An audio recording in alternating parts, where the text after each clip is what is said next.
Hello, I'm Mark, and we are at the McGill Depot with Jean-Guy of the State Historic Preservation Office. Hi, I'm Jean-Guy Dubé with the State Historic Preservation Office. I am Nevada's State and National Register Coordinator of Historic Places, and it gives me great pleasure to tour this historic depot that's on the National Register here with Mark of the Nevada Northern Railway. Yep, should we go in and take a look? Yes, please. All righty, go this way.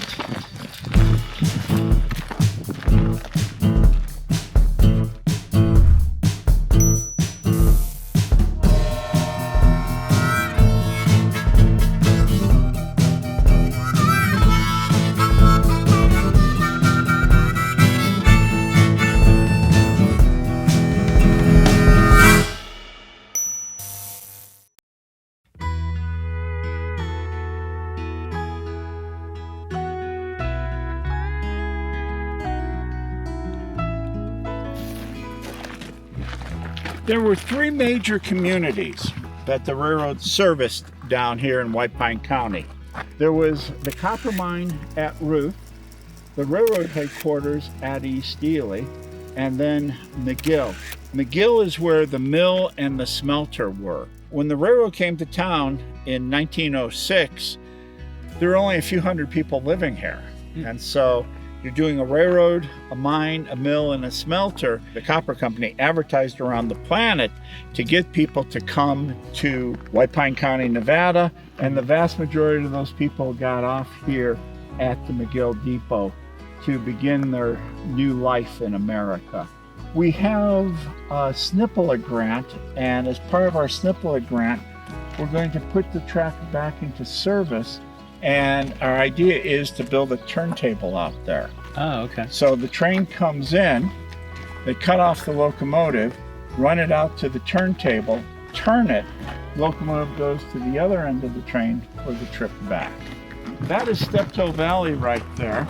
The Gill Junction is in the valley, milepost 128, and the railroad starts at Cobre, milepost 0. The train came from Cobre to Shafter, to Curry, to Cherry Creek, and then it stopped in the middle of the valley there and backed up to the depot here. They changed people, freight, the whole bit, and then ran into East Ely and Ruth. When we started this project, I was brand new to the railroad. I had gotten a structural engineer's report on the engine house machine shop, which the structural engineer said that building should be condemned, nothing of historic value stored in it, and people should not be allowed in the building. And I went, great. So I'm stressing over that, and then one of my volunteers comes to me and says, Mark, what are you going to do about the McGill Depot? And I said, well, where's the McGill Depot? Oddly enough, it's in McGill. So at that particular time, if you come around the corner here, the southeast corner of the roof had blown away. There's a wall there and another little wall, and those two walls are rotating out, and we're on the verge of becoming the McGill pile of rocks. I actually applied for a CCC HP grant. That started the process of the stabilization of this building. One of the things we did, this looks like cut stone. It's concrete. Cast concrete. Cast concrete. We replaced some of the stones. Here's one of the new stones. Oh, I see. Yeah, our plan is when we get the tracks open, that our trains will run to the McGill Depot.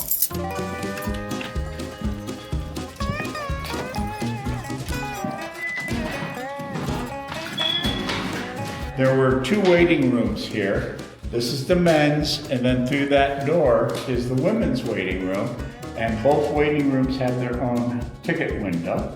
And when we first started here, these walls were painted Pepto-Bismol pink. Yes, it was not rather attractive. Is this the original green color for this room? We believe so. Okay. We tried to match samples that we had. They had taken the light fixtures down and put up fluorescent fixtures. So we have the original plans to the depot. Oh, great. And the Okay. original plans specified the schoolhouse type lamps. And then over here, each waiting room had its own restroom. Okay. And so this is a restroom here. We have it stubbed in. Okay. We go over here and watch for our tripping hazard. This is going to be our storage closet. Okay. With its own little spider in it there. So, but originally we had the 2 restrooms, and so we'll have ADA restroom there, and then just a storage closet. Oh, I see. So that space was literally one stall. Yeah, exactly. This gives you the idea of the unrestored door. Oh yeah, that's great. Yeah, versus this strip right here. All of this had been painted? Pink. Pepto-Bismol pink. Redone the floor. Okay. And so we have it protected. What was the condition of the old floor? Well, the roof was gone. Oh, so it had been severely damaged. Severely damaged, yeah. And the other thing is too, we've redone all of the electricity. I know, I like this Oh, yeah. push button. And then I love these brass grills on the Yes. pictures. That's great. Yes, we do. That's great. Yeah. And then a drinking fountain. That's nice. Yeah, exactly. This is my favorite room. So, Oh, you have interior photos. That's fantastic. yes. Oh, yeah, I've seen this in the museum. Right. This is the station master's office. There are the 2 windows. Yep. There's the wainscoting. There's the light hanging down. Mm-hmm. Our intent is to redo this room exactly like this photograph. Okay. And here on the corner is a calendar, and the calendar is 1913. Okay. So we know this photo is from 1913. And we also intend to put these racy pictures up. And then the clock there also. Now, do you have any of the original furnishings from this building? We don't. Okay. Those were long Long gone. gone. So Okay. that's a partner's desk there. So we'll try to match that partner's desk. And then the other real interesting thing is right there. See that little dial there? Oh, that's that rotary telephone you're Rotary telephone. There was 2 funeral parlors in this town. I want to say it's in Kansas. And at this time, telephones went to the switchboard. One of the switchboard operators was the wife of one of the funeral home operators. Oh, that's and great. so all of the calls went in to her husband's office. Okay. And so the other gentleman said, this ain't right. So he created the dial phone. That is the very first dial phone, and you can get them. And we intend to, and a restored one costs a mere $7,500. Wow. Well, another feature that I like in this photo that looks like you still have existing is the radiators. Yes, exactly. And we'll be putting the radiators back in. Yeah, we're going to try to capture as much of this as we can. And then the awnings on the outside, we intend to put those back in too. So this is the room that we're in right now, and those 2 Right, awnings. Exactly. A lot of these early railroad depots that they had separated facilities for men and women. And we carried it through to our passenger cars. Coach 5 Oh. has a women's section, red velvet seats, Oh. and a men's section, leather seats with brass plaques on the wall. That if you run your nail up and down, it's rough. And those were Oh, the match strikes? strikers. Yes. This Wow. is, yeah, we were on the verge of becoming the McGill pile of bricks. There's a standing seam. You can't really see this in the picture where, the tar paper went. Oh, I can see it here. Yeah, there you go. What we did is we went with a metal roof with the sanding seam. Okay. So it captures the look of the building. The joys of preservation. Here's the before of this room. Wow. Yeah. You guys have done an amazing job. So Yeah. now what's piqued my interest is the cabinet there. I see something. Yep. Oh, Telephones. modern telephones. Yes. Yeah. I wonder what originally that would have been for. Or maybe that was added in later. Well, no, because this was built with that telephone. They just got upgraded over the years. Yeah, the framing looks original. And of course, it's got a little cabinet. Oh, yes. Yes. Oh, yeah. We're a first-class operation here. Was this the... Well, this is the freight office. Remember the one sign that said Yeah. freight? So this is the freight window. Okay. So you would come in here to pick up your freight. Wow. And Privacy these- glass is almost the same as I saw in downtown Ely at the Centennial Fine Arts Center. Right, exactly. It's a very similar pattern glass. Which is incredibly hard to find. Oh, you couldn't find that today. Right, exactly. So we got this little crack there and Yeah. Oh, that's just a character building Yep. elements. yeah, exactly. Then you would have had your money drawer here. Exactly. That's one of the mysteries of these old buildings. I mean, this building is over a century old. I'll let you lead the way. Alrighty, it is a little dark, so...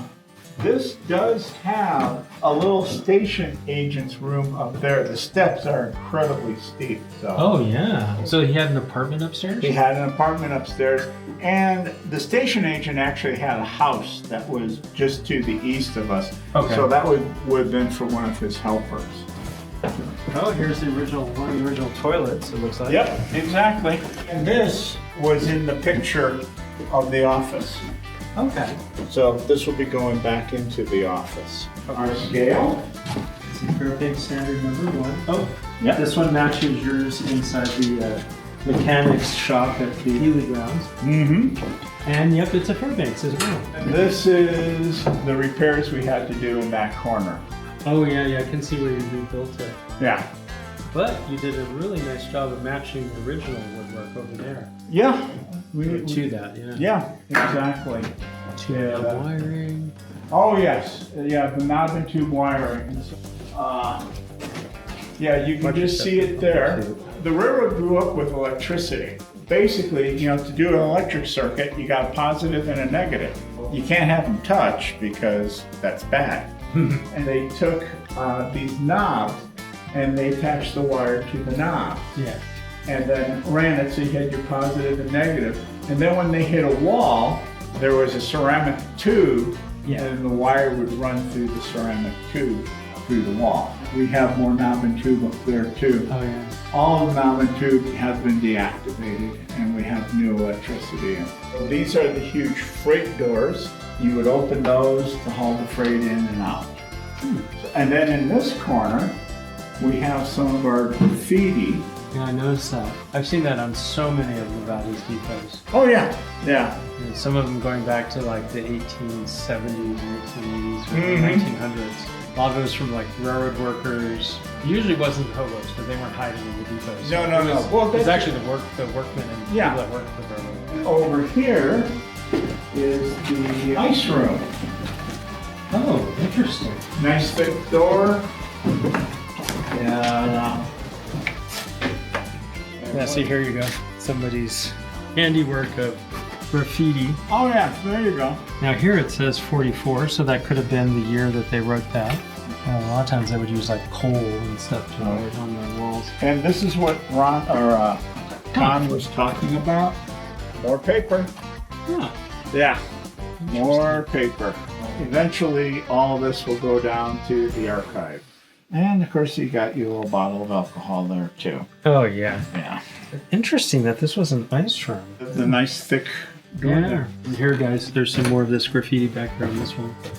And more papers. Go ahead. Oh yeah, they're way nice. Are they wait? I think so. 1965. So all of this will eventually make it down into the archive. I'll put it back exactly where it was. Yeah. And this is very typical. You can see the string here. Oh, for bundling the records and stuff? Yeah, that was very, very common. Oh, the record shelf there didn't survive so well. Yeah. But the pieces are there, so. Yeah, but you can restore that. Now, what was this exterior room used? Well, that was high security.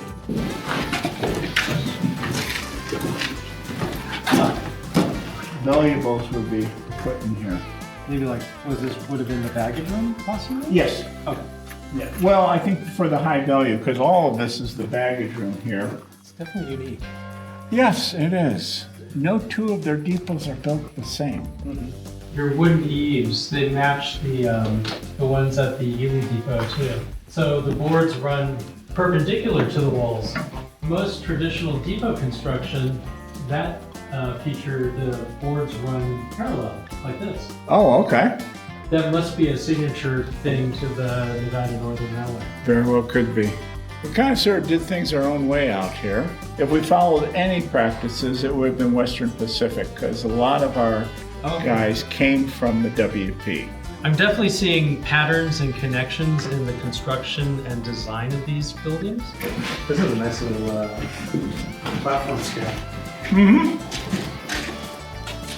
Passenger service ended in 1941. Then this became a credit union. Oh, so they weren't using it for freight or anything else like that? The railroad just wasn't using it after that? Right, exactly, yeah. The mill smelter complex had many different buildings. So in there they had their warehouses and everything else. So with the passenger service being over with, most of the freight was for the mill and the smelter, so you would just deliver that directly to the mill and the Oh, smelter. so they were handling that there. They weren't controlling the traffic or anything? No, Here. no. Interesting. Yeah.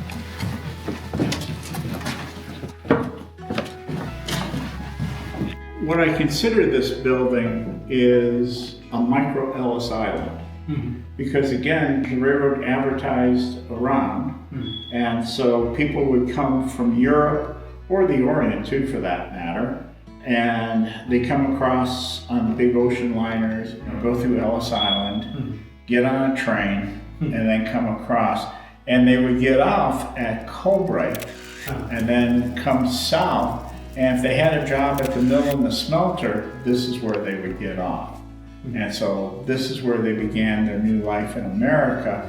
And the other interesting things is in the town of McGill, you had Bohemian town, Greek town, German town, Italian town, because the different ethnic groups would live together because they spoke the same language and the whole bit. It was like having the motherland with them. But their kids went to school together.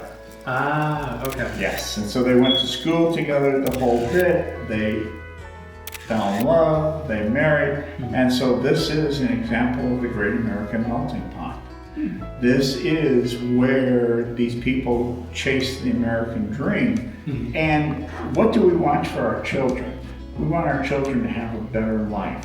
And so these immigrants, they worked incredibly hard, and they sent their kids to school. They did grammar school, high school, then college. So a lot of them became the doctors, the lawyers, the accountants, and again, just following that American dream.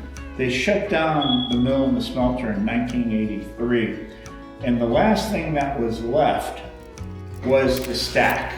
And as long as you had the stack, you had a smelting permit.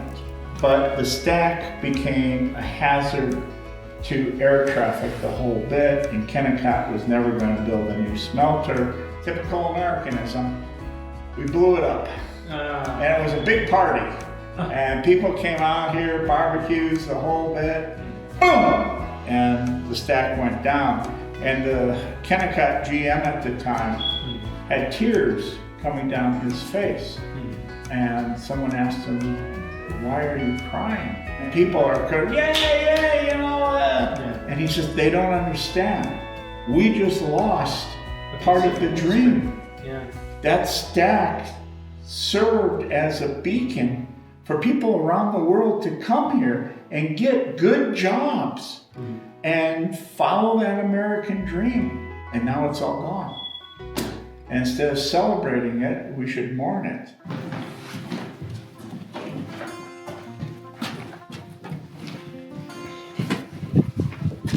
And then we've also replaced the deck.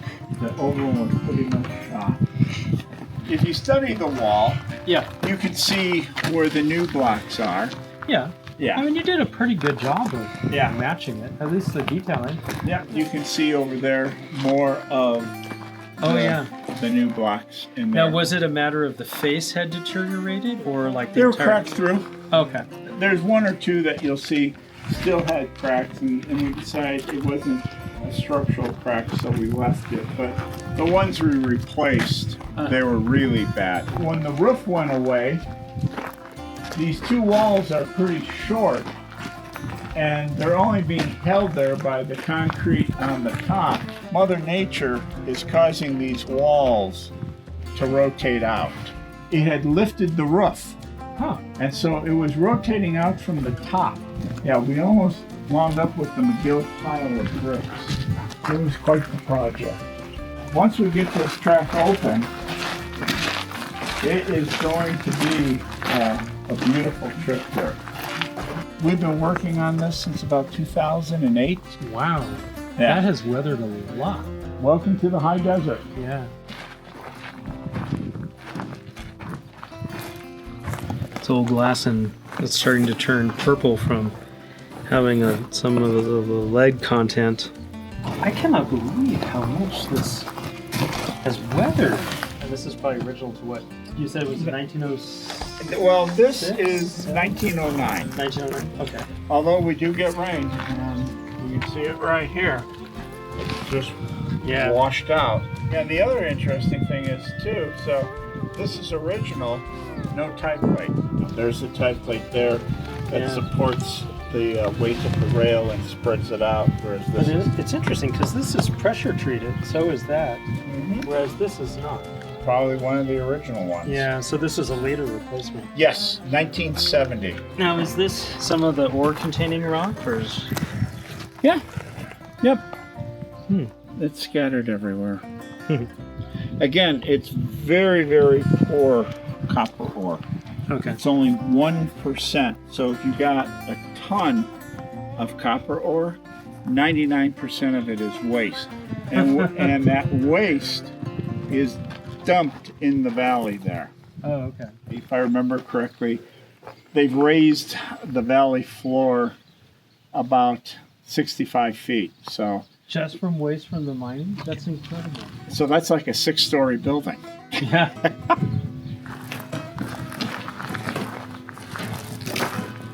Let me ask you this question.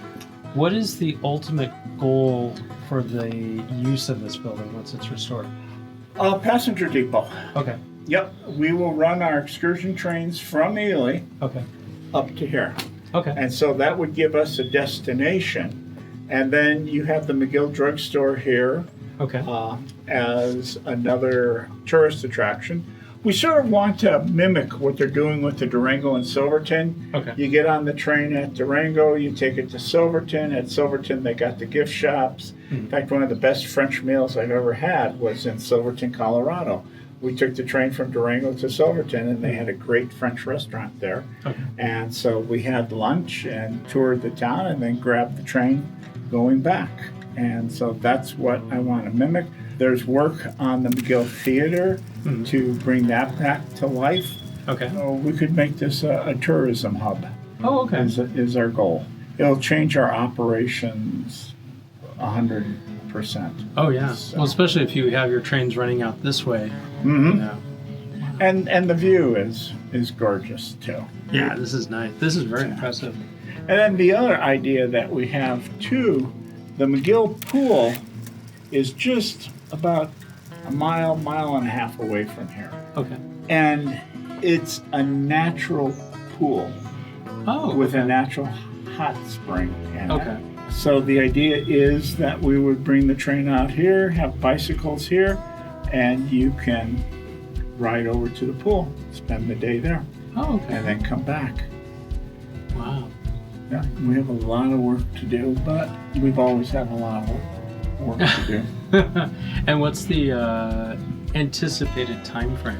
We have Southern Nevada Public Lands Management Act grant, and we're in the process of doing the paperwork to hire a project engineer. And once we get the project engineer hired, he can come up with the plans. Part of the plans is to finish this building here and restore the track and put the turntable in over there. Okay. Once we get that all signed off, construction's not going to be that big of a deal. And it's just getting the paperwork done. Oh, okay. Yeah. So probably a couple of years or so? A couple of years. Okay. God willing, the creek don't rise. And we got 10 million bucks. It just takes time. Yeah. So, inflation is eating into that 10 million. Oh, okay. So there's one thing we're really good at here is stretching the almighty buck. So you got to do that. This is quite incredible. It is. It is. We're very, very fortunate that the building survived. We have some of the diaries of the people that got off here to begin their life in America. So we're going to use the waiting rooms to interpret that, Tell their story. tell their story here. Yeah, And the other wonderful thing is this building is on the National Register of Historic Places, correct. which recognizes that national significance Mm-hmm. and even its importance to the state of Nevada. This is literally the story of America here. And people came from around the planet to begin a new life right here in White Pine County. In fact, if you go down to our Kell Ranch store has a huge mural. I've seen that, yeah. The children, Yeah. where the world met and became one. Ah, that's cool. Yes, yes, Yeah. I yeah, noticed that it was all these different cultures. yeah, That's very exactly. cool. Yeah, there's a great story here that we want to tell the world. Yes. So, well, should we head back to East Ely? Yes. All righty, cool. Well, thank you for joining me on this tour. Yes. Appreciate it. Yes. Thank you for having me. And Oh, my pleasure. I can hardly wait for the day that we have a steam locomotive sitting right there and bringing people to the depot just as she was built to do. And if you want to follow our progress, please be sure to like and follow our videos. As we get more work done, we will post them on our YouTube channel, and you can follow along as we recreate history here at the Nevada Northern Railway National Historic Landmark in Ely, Nevada.